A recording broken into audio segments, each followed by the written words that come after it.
Hello, everyone, and welcome to our today's webinar. My name is Alina, and I'm an Education USA advisor. And here is again Education USA Virtual with another interesting webinar. As you know, and if you followed us for the previous webinars, we're going to discuss about topics that are very important for postgraduate students. And on this screen, you are able to see now a QR code that will redirect you to our website. We have one more webinar that is upcoming this month, and specifically on 27th of October. And that is going to be with two alumni or two participants of the cohort dedicated to graduate students. So if you want to know more about the benefits of GSAP and you want to know more about the path, you want to know more about the research and the experience that a GSAP participant would have, then you can subscribe for that event, address your question in advance, and find out more information from them directly. Okay, so I already said that this month is dedicated to postgraduate students. And if you already know, we have invited our regional advisors that you would get to know better. And the one we have from today is from Armenia. It's my colleague Ina Ghabulyan. I'm so proud to introduce her to you guys because she was my mentor when I've gotten to Education USA. I'm always very proud to say that because she's so talented. She's so motivating to all the students, and I'm more than sure you're going to enjoy the webinar with her. She has prepared an interesting presentation. I'm just going to give her the floor, and she will just give us the information that the students are awaiting for such a long time. Hello, Ina, once more. Hi, Alina. Thanks very much for the nice introduction and for the invitation. I'm very happy to be here today and speak with our potential graduate applicants how they can write their statement of purpose to stand out in the big pool of applicants. But before we start, I think it's important to also introduce myself very shortly. I usually tell my students whenever you go for any sessions or any webinars, just make sure to know who is the facilitator to see how much you can trust them and whether you want to follow all the instructions. So I'll start from myself. So as you mentioned, my name is Ina Ghabulyan. I'm Education USA advisor in Armenia. I have more than 20 years of experience from different fields, including Ministry of Foreign Affairs, financial sector, and also Ministry of Education. And now I use all those skills that I earned back in my previous work experience in nowadays advising. And a few days ago, I celebrated my 6 years in American councils in the capacity of Education USA advisor. Altogether, I have more than 12 years of working in international education sector. And then during these 6 years as an Education USA advisor, I worked with more than 600 students, helped both graduate and undergraduate applicants to apply US universities, and more than 100 of my students now studying in the different institutions, both in the US and in the other countries in the world. They pursue their both graduate and undergraduate studies, and something that I'm proud of.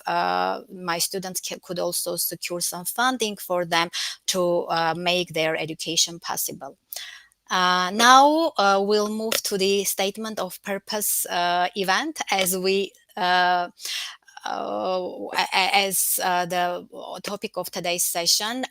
This is the overview what we are going to cover for our viewers. Just to make sure, please stay with us until the end, because we are going to speak not only about the statement of purpose, but we'll cover also who read them, how you can make stand out, and then what is the tone and voice you are going to use in your statement of purpose, and how to get started. It's not an easy thing, but we'll try to help you. Now let's, I know that some students who have already started their research and tried to find out what are the requirements of the graduate programs, they may see different terms from the different programs and institutions. So statement of purpose and personal statements are one of the most common that our potential students may see on the university's websites. So those two pieces of essays should tell the story to admissions, and they should say why they want to study in this particular program, what interests them, what they want to do, and how it will benefit them and maybe others in the community. But there are differences between personal statement and statement of purpose. It's important to note them and then to follow the instructions. So personal statement more speaks about applicant history and personal history and background, what they achieved or what was maybe challenges they went through, how they overcame those challenges and what made them strong. Those are personal qualities, and admission staff usually want to see there in personal statement. In the statement of purpose, applicants should more of write about their graduate interest, maybe their research interest, why they want to study in this program, and they have to also focus more on their academic achievements. It can be academic and also maybe professional. So, but they also have to check. Sometimes programs use different terms. There are personal statement, academic statement, or motivation letter, research statement. So whatever the prompt of the essay, they have to read it carefully and make sure that they follow instructions. Next slide, please. So, who is the audience who are reading your statement of purpose? So, for the graduate school, usually there is a committee who come together to read applicants' essays. These are the faculty members, maybe admission staff as well. Sometimes, if we apply to big university or those that receive a lot of applications, they can also ask alumni to contribute and read the essays. And sometimes they can also hire someone for this period time, and they usually instruct them, teach them how to read the application. So whenever you write your statement of purpose, remember that the audience can be very different, and then it's important to and then they can be from I don't know 5 to 6 people, right? And then you should avoid using those cliche words, just to make sure that at least for the beginning you have a statement of purpose that grab attention, interesting to read, and it will be your first step to somehow stand out from the big pool of applicants. You have to do research well in advance to understand the program, the department, and their requirements, to tailor your statement of purpose for the need of the program, and also make sure that whenever someone reads your statement of purpose, they see that you did your homework and you know where you're applying to. Next, please. Before writing, so let's say we kind of figure out where we want to apply, what is the program, what is the university, and the difficult part is to start, right? So maybe before starting, you can start with you know prompts. First of all, you have to read prompt carefully, maybe underline those key verbs, terms in the prompt, for you to make sure that whenever you write your personal statement or statement of purpose, you go back and you check whether you answered. So it's important to somehow highlight those important keywords. And also you have to reflect on overall goals. So you have to remember that your overall goal is to explain your how you are a great fit for the program. It's okay to brainstorm. While you are brainstorming with yourself, you can just write down your strong sides, your interests, your past experience, maybe also your hardships, success, what you have done. Those all points can be your brainstorming points, and then you can, based on that, create an outline. Organize everything, so make sure that also you are matching the word limit, but also for you kind of outline. These are the important things that no matter what, I have to speak about those things, and these are my additional points. If I have space, if I have word limits, then I will also include these parts. If no, then these are the important things that I have to make sure that I speak about those points. Okay. let's go to the next slide. And then, yeah, general introduction, right? Whenever we write essay, we have to make sure that we follow US essay structure type. I know in different countries, it's kind of, it's also case, it is case in Armenia as well. Sometimes it's very difficult for students to write an American style, US style essay, because in schools or maybe in the universities, they're used to write something else. So make sure that you follow these instructions. You have introduction, experience part when you speak about both your academic and professional experience, the program part when you speak more of the fit to the program, and of course closing, where every essay should have closing. Now we'll go to the deep to the every section of your essay, and we'll start from introduction. Let's go to the introduction slide. So as I said, it's always very difficult to start. Maybe it will take you, 3-4 days or even weeks to start writing your personal statement. But sometimes when you start writing, then it goes very easy. So if you think that, if you see that it's very difficult for you to start to have this introduction, that's okay. Don't worry about it. You can skip the introduction part, write up everything else, and then go back to your introduction. So, but whenever you are thinking about your introduction, remember that your opening should be very catchy. It's okay to have hook in it so that reader want to read further and see what is the information you want to deliver. But avoid to use those cliche statements or cliche sentences like since childhood I have wanted to become, or those cliche words. Usually what US admission staff says, you better show rather than speak. So we'll have a few examples for you to also understand. Uh, and then make sure that whatever you write is interesting to read, and then you can be also creative in your introduction or in your essay. Next, please. Experience. So in the experience section, so it can be 1 or 2 paragraphs, again, depending what is the length of your personal statement or statement of purpose in general. But you have to make sure that you speak about your experience. It can be academic experience, speaking about what you have achieved in terms of academic, transcripts, about your grades. You have to speak about your maybe research experience, labs that you attended. It's okay if you are if you want to be to describe it a bit in details. Let's say I did the research with Professor Manukyan on the topic of, and then describe the research. You can also demonstrate your unique qualities.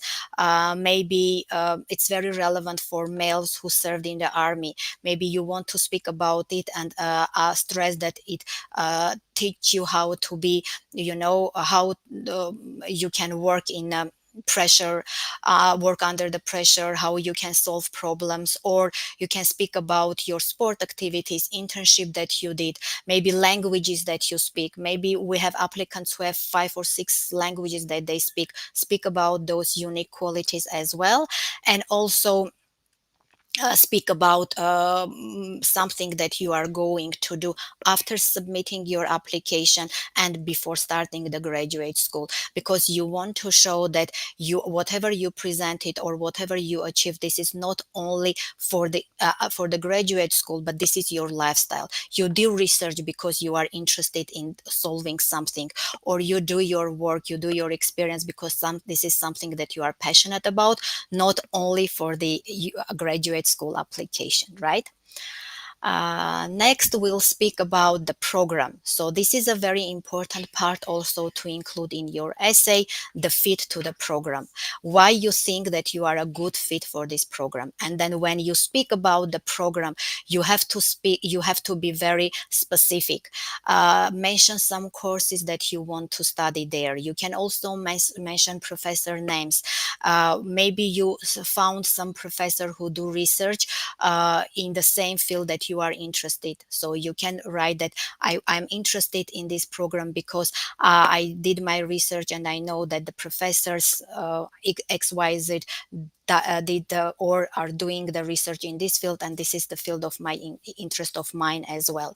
You can also speak about what you particularly want to learn in this university. Maybe you want also to do some internship in one of the programs. It's also important to highlight. And one of the key things that international applicants should speak, they speak about their being an international student in the campus, in the university, in the program, what add value they can bring to the program. Speak about the, different perspectives, different experience that you want to bring to the table, and introduce other students some unique experience that you have as an international student. And of course, conclusion. In the conclusion part, if you have you can afford you in terms of word limits, it's also good to have your plans, both short and long term and short term plans.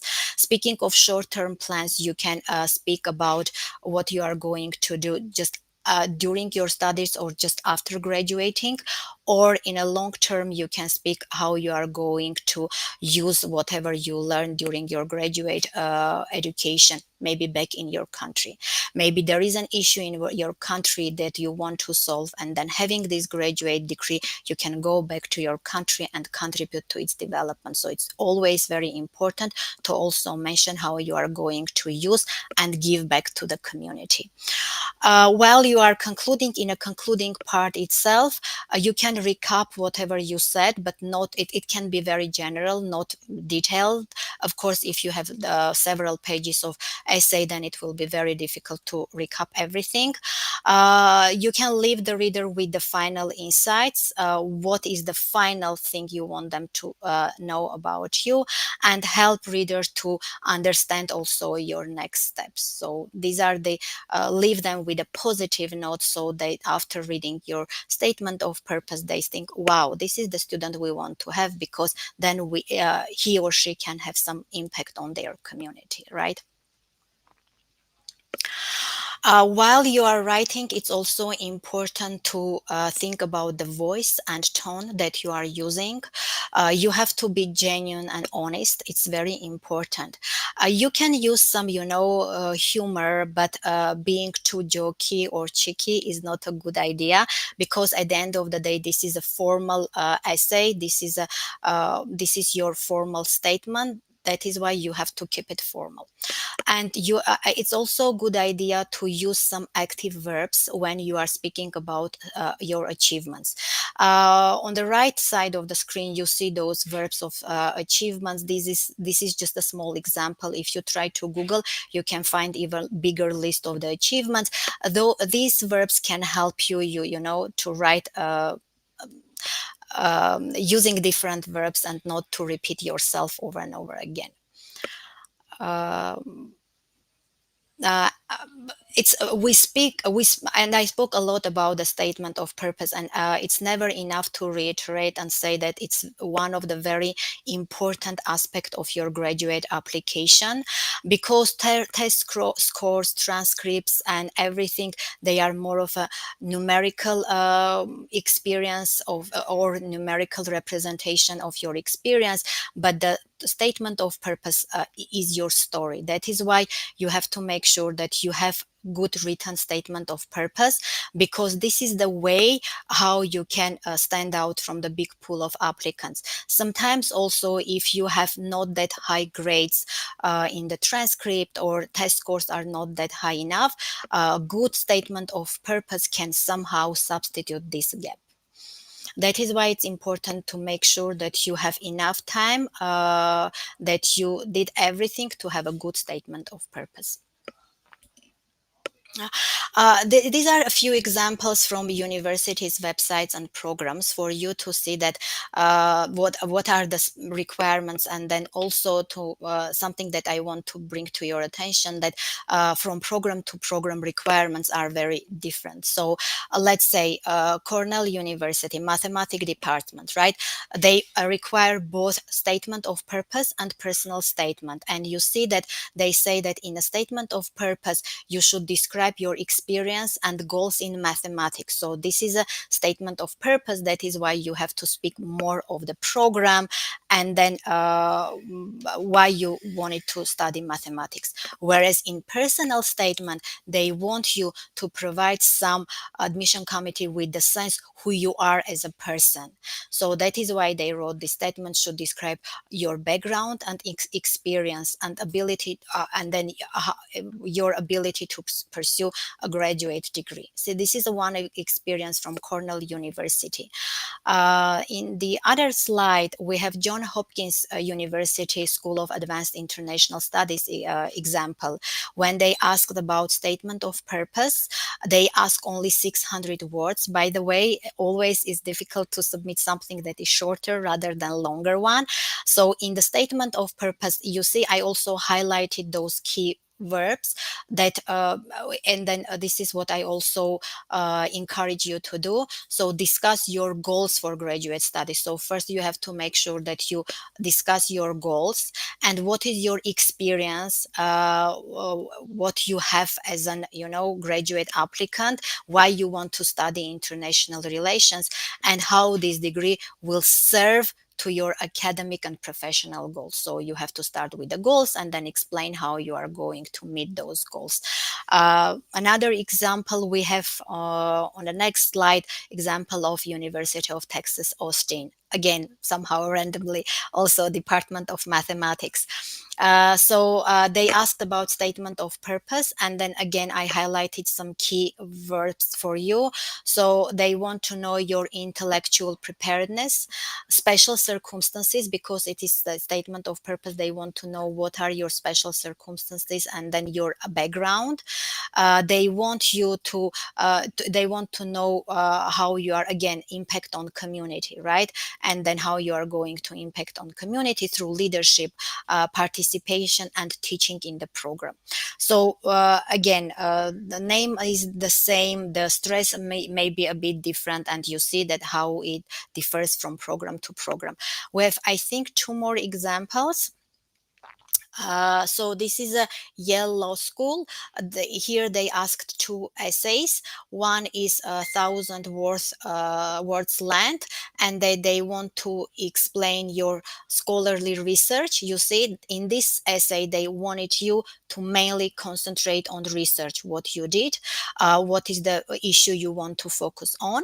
And then in the other one, which is a bit shorter, 250 words, they want you to tell your story, academic and personal experience, right? You see, so there are different requirements, and again, you have to make sure that you read instructions very carefully. And then I guess we have the last one, which is Stanford University example.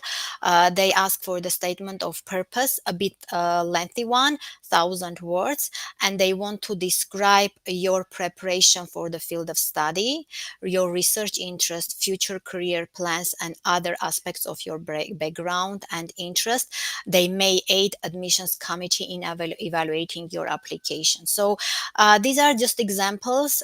So why I brought those examples, just for you to understand that from program to program or from university to university, the name of the essay will be different, and the requirements and the length will be different. So it's important for you to make sure that you have unique word for every program while you're applying. I guess if you're applying to, let's say, 5 universities or 5 programs, then you have to have 5 different pieces of writing. Next slide, please. So integrity, while you are writing your statement of purpose, it's very important that you whatever you write about is true and you are not exaggerating it, because nowadays I think everything can be checked, right? So you don't want to be caught in the situation when you wrote some information that is not true. Or let's say, as an example, you wrote, I single-handedly run a student newspaper. So it's very easy to check, and then not always it's good to show that you did something alone. Maybe working in a group, being part of the group would would be better than trying to exaggerate things and also speak about something that not match with your case. When you write, we also sometimes students ask me, can they write about some negative experience that they had in the past? You can write about challenges that you overcame. You can write about the issues that you had, but it's very important whatever you are writing about, it should be in the past, because you want to show that you overcame those challenges, you solve the issues. That is why it's important when you are speaking about negative situation, it should be in the past and should be resolved. And but because the graduate program admission staff, they want to make sure that whatever happened, you could resolve it and this is not going to happen again. Next slide, please. And then we spoke a lot about what to include. Now, briefly, what not to include in your personal statement or statement of purpose. Any work that is not current or not relevant to the field which you are applying. So even if you want to speak about work experience that is not directly applying to the program, maybe you can kind of twist it and make relevant. As an example, maybe you worked in a bar as a bartender, right? But you want to speak about this experience because you learned a lot. So maybe then you'll speak not the work per se, but what you learned. So you can also show that this work taught you to have this, to make things in a very short period of time. Let's say you are good at time management and working evening or night shifts, you could also have higher GPA. You studied hard also. If this is an example where the at first sight experience is not matching, but you try to make it relevant. And also if you have some setbacks, try to show and turn it to opportunities. So I had this setback and then I made it, I don't know, those steps, and now these are my achievements, right?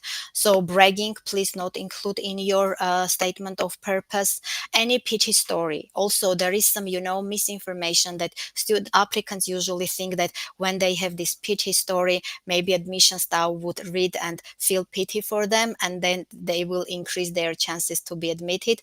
No, not for the graduate applicants, at least not for graduate applicants, because someone always may have worse than you. So as a graduate applicant, you have to be more of professional rather than someone who want to feel sorry for them.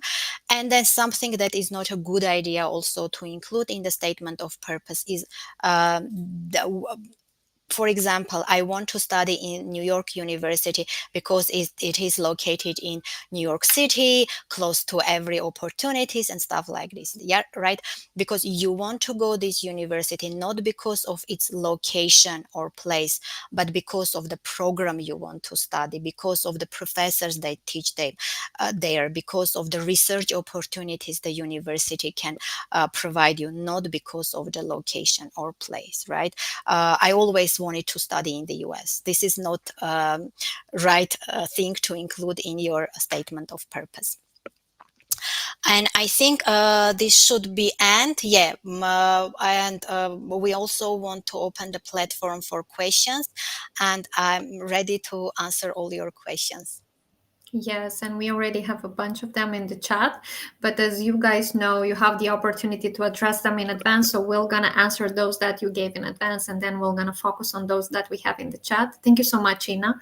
A lot of information that I think is going to be very useful. Even for those who are not watching us now live, they can rewatch this webinar because there's going to be a recording on our YouTube, guys. So you can see that there.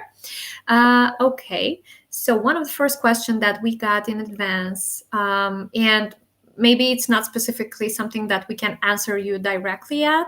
Hello, and thank you for your time. I'm preparing my application for the Fulbright Master's Program, and I'd really appreciate your advice. Could you please share your insights on this? Mm-hmm. I think the person asked because at the previous webinar, we already spoke with Victor about different types of scholarship postgraduate students can get. So this might be one of the options the students can have. So, Ina, you can maybe answer that. I can add if there is need. Yeah, this is a really good question.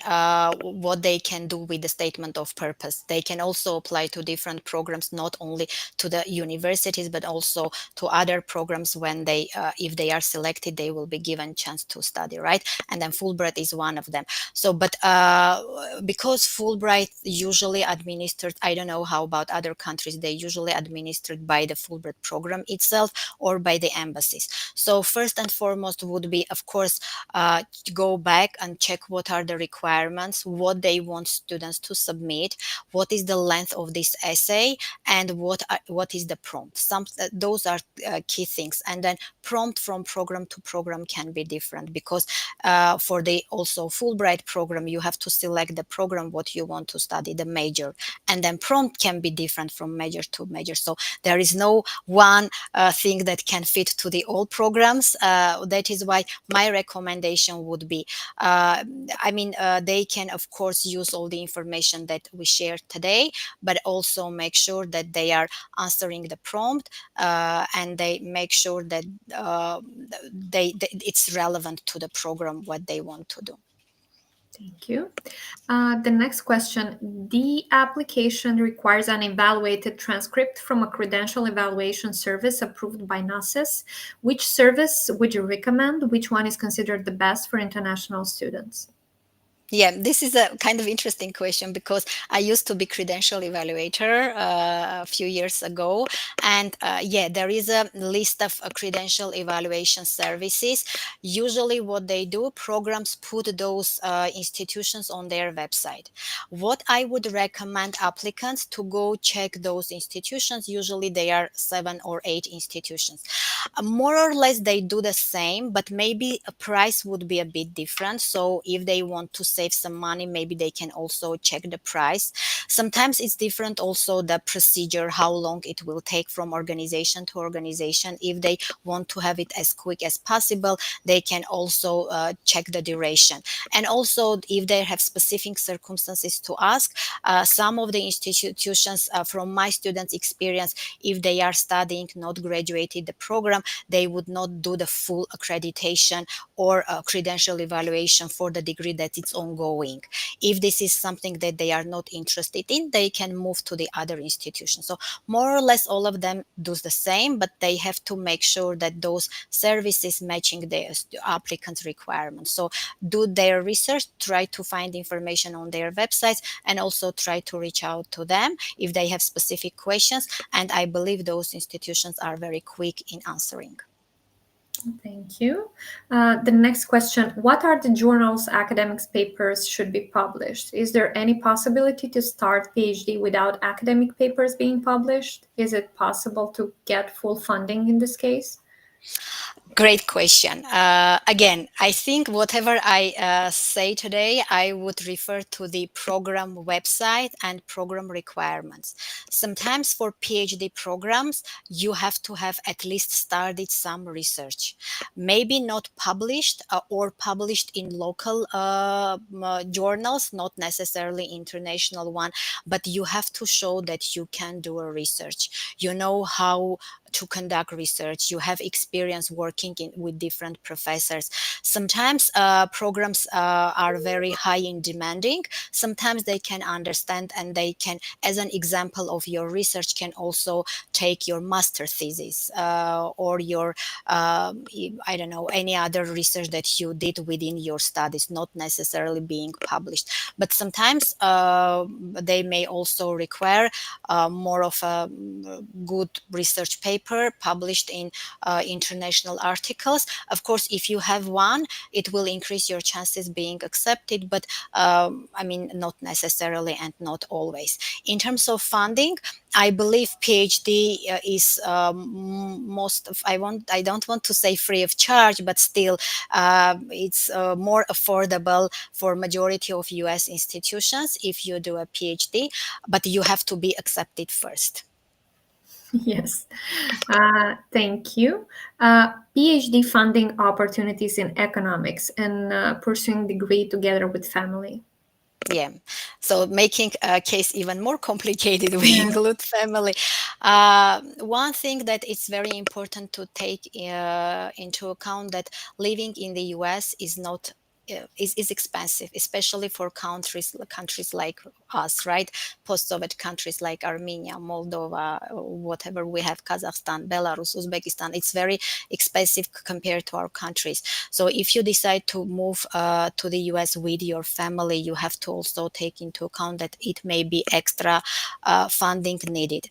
Program usually covers whatever is needed for you. They usually cover the rental for your apartment. Sometimes students rent it for their own. Sometimes they share with someone, and they also give some allowances for you to cover food, transportation, and stuff like this. So usually it's enough for one person. But if you move it with family, and also it depends how big the family is, whether you have children or only with your spouse, so it will may some cost some extra fundings. And the program, I don't think they will cover funding for the family as well. So then you have to think about how you are going to, you know, take care of the basic needs of your family Yes. members. About the routine. Yes. Hmm. Thank you. The next question, how to write SOPs so it's not a repeat of CV? Oh, great question. I liked it. So, yes. So usually what programs and universities says about the statement of purpose, it is not the lengthy or essay type of your CV or resume. So in CV or resume, you may include everything that you did, any experience that you have. But in your statement of purpose, you have to be very selective, as I mentioned before. So you may want to just have those two or three important achievements that you want to include. So, and then majority of programs also require a resume or CV. So you will be given chance to show your, experiences, show what that you did more than those two or three experience that you describe in statement of purpose. So only choose those that are relevant to the program. Choose those that you consider these are your strong parts, and these are the things that you want to elaborate on them more, and the rest you can leave for your CV or resume. By the way, we're going to have a webinar with our colleague from Kazakhstan, with Arai, and that's going to be on 16th of October, and we're going to talk about CVs and resumes. So if you'll have additional questions on this one, you can submit them for that webinar. And the last one, should it be included in my SOP that I'm trying to transfer from another US PhD program first year, and how to turn it into strength?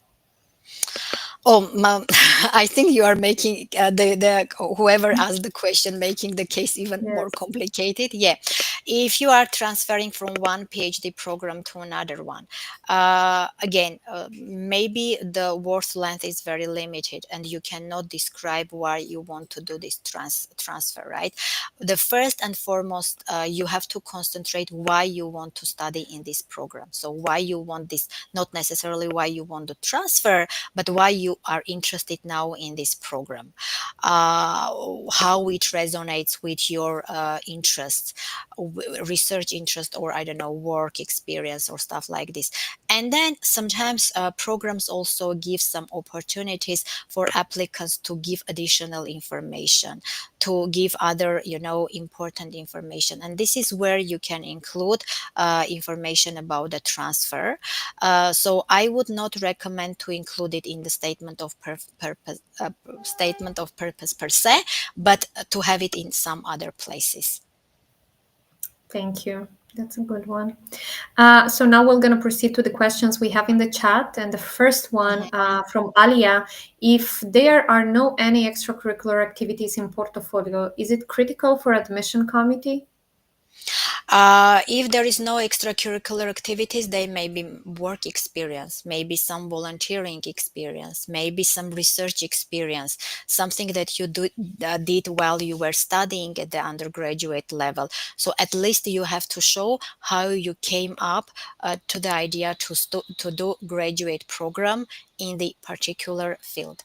Usually what I also reiterate to my students who are interested in graduate program, and again I think this would be case for many post-Soviet countries, it's very common that once we are doing our high school education, we think about bachelor just immediately. We don't want to even lose 1 year.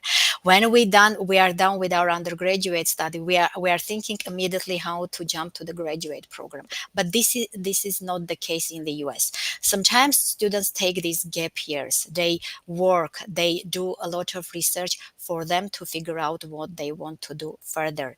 It's particularly case for the graduate program. If you think that you are lacking some experience, maybe you'll take a few years and then you work, you do some research, and then you'll come up with a stronger and better application to your graduate program. Thank you. The next question, quick question. In your opinion, what is the ideal amount of pages an essay must contain? There is no ideal amount of pages. You have to, because there is a strict requirement. Whenever programs ask you to submit the statement of purpose, they usually write the word limit, the page limit. So go back and check if they don't mention anything. So it depends what you want to write. So maybe then 2 pages should be enough. But I don't think there is a program that will not speak about the page or word limitation. So check with them. Okay, thank you. The next two ones, because there is one in 2 parts. I want to write an example of my work, an article I co-authored, the 4th author. What should I do if I do not have much to write about what I did while writing it? The article was review, so I mostly just read. So the role was just reading, or I didn't So get the the question. role was co-authoring. He was the 4th Mm-hmm, author, mm-hmm. and he didn't wrote that much. Yeah, I and then assume. and maybe they came with an ideas, some suggestions. They can speak how maybe article has been changed based on their suggestions.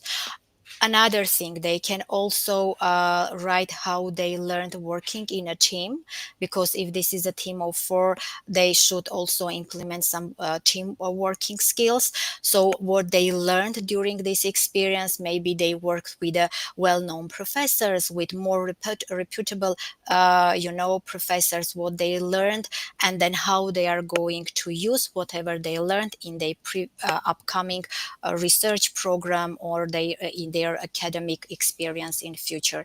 So there is, I mean, I always also repeat to my students, so there is no experience when you cannot learn. So think of what you learned from this experience. Even if you think that your role was minor one, still you learned something. Speak about this. Or maybe the impact of that article was big. We never know Mhm. what was that article for. Yeah, and how big Um, it is, right? Yes, Mhm. yes.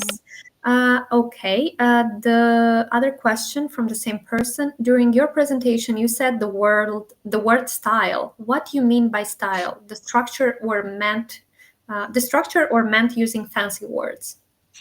Yeah, style. When was speaking about the style, I was referring to keep the a formal style of your writing, and to make sure that it has all the elements of the essay, like introduction, main topic, and then conclusion. This is the style that you have to follow. Awesome. And So no I think, fancy words, no exaggerations, no false information. yeah. So I think I missed one from Pervane. The main part is when we write SOP. It's our academic background. Yes, your academic background, and also if you think that it was to mention also your working experience, and also you have to connect it with the program. So I think I have to repeat it again. For the graduate program, so an application for the graduate and undergraduate program is different, and I believe it has been covered during our first session, but just to reiterate, so let's say if you're applying to 5 graduate programs, you have to have 5 different applications to every program. Even if in one university you are interested in 2 programs, you have to have 2 different applications. And then requirements for the statement of purpose will be different. There are, let's say, programs who are also interested in your work experience. There are programs that are more of a research oriented. They want to know more about your research experience and academic experience. So it's, and then maybe, I mean, the story is yours, of course, but from program to program, you can change it up to 100% just to make sure that you are telling them the true story. If you want to recycle your statement of purpose, the uh, admission staff can see it very easy.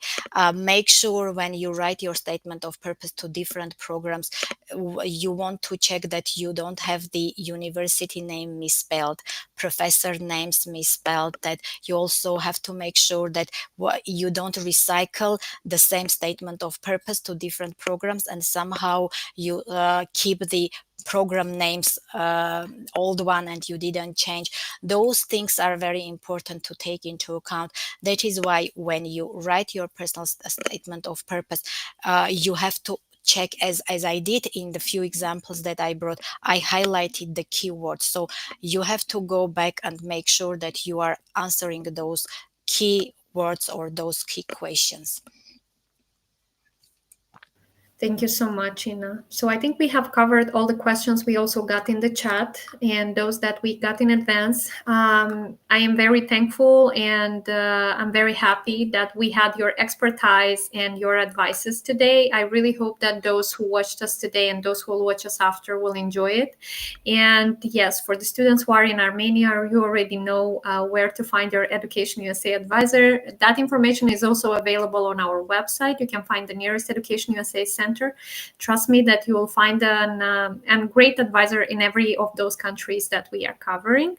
And there is a QR code you can, by the way, scan, and you can submit your thoughts, your feedback about this webinar that we had today, which I really hope you enjoyed. I already mentioned it, I think, for a few times. Thank you so much, Ina, once more. And I wish you a lot of good students and a lot of success stories.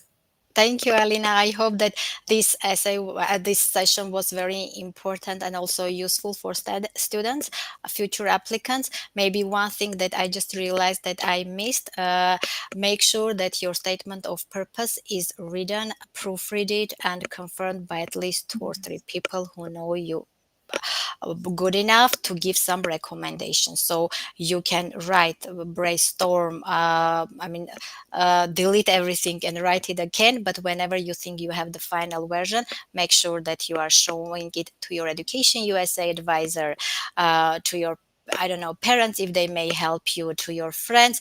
And then once you are submitting, before submitting, just to make sure that you are did your best to have the best piece of writing. That's it from my side today. Thank you. Thank you. Thank you so much once more.